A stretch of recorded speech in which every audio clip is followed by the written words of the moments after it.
The Broncos rewrite their wrongs from that 2019 finals loss to the Parramatta Eels by defeating them on Bank Stadium tonight, leapfrogging the Melbourne Storm to go back into that top four, and with a very winnable run home to the finals, they have every of securing that top four finish. And if it wasn't for the Cowboys' remarkable run this year, we would be talking about how good the Broncos have turned around. They should still be talked about that. I know a lot of people had them in the top 8 at the start of this season. I didn't. I've had to take my licks because they are a wonderful side. It's just Adam Reynolds has done exactly what we all thought he would, but he's done it better. The forward pack has carried in the past few seasons, and we've all said that they are a great ship, they just don't have their captain, or something like that.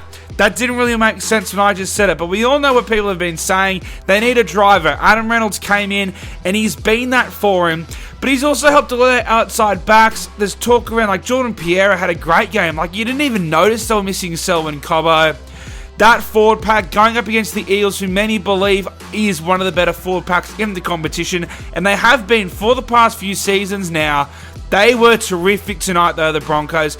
Absolutely dominated them. Payne Haas came back with a vengeance. A lot of people are starting to forget and reduce his price tag. Well, I'll tell you what, the way Payne played tonight, he still wants his cheeky $1 million. Paddy Carrigan backing up from Origin beautifully. I know he didn't exactly back up last week, but that was his first game since. Even Tommy Flegler's proving to live up to the potential that we all thought he had a couple of years ago.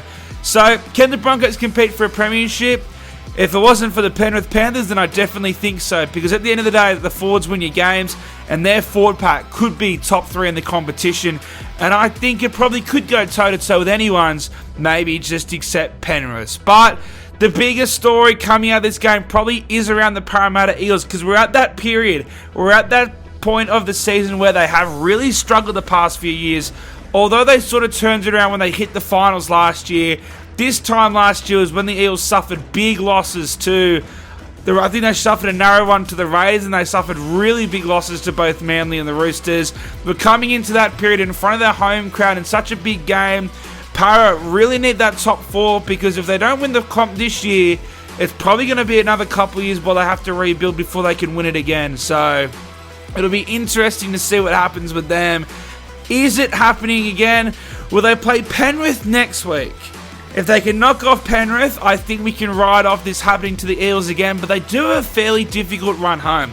Manly's in there, the Melbourne Storm are in there, the Bulldogs, the Rabbitohs, so Para have to be careful. They don't want all that media attention. There's already talk around Brad Arthur's security. It was a game they really should have turned up for, and they conceded nearly 40 points. So, disappointing. Really disappointing for the Parramatta Eels tonight. I won't write them off just yet, but this was a pretty scary in terms of we know what can happen with the Eels. Will it happen again? I guess we'll have to wait and see. Great performance by the Broncos, though. They're back inside the top 4. Guys, if you want to see more highlights and recaps, smash that like button. Subscribe if you haven't already, and you love your rugby league or any sort of sport. Just sub anyway. It is completely free, and leave your thoughts about tonight's game in that comment section.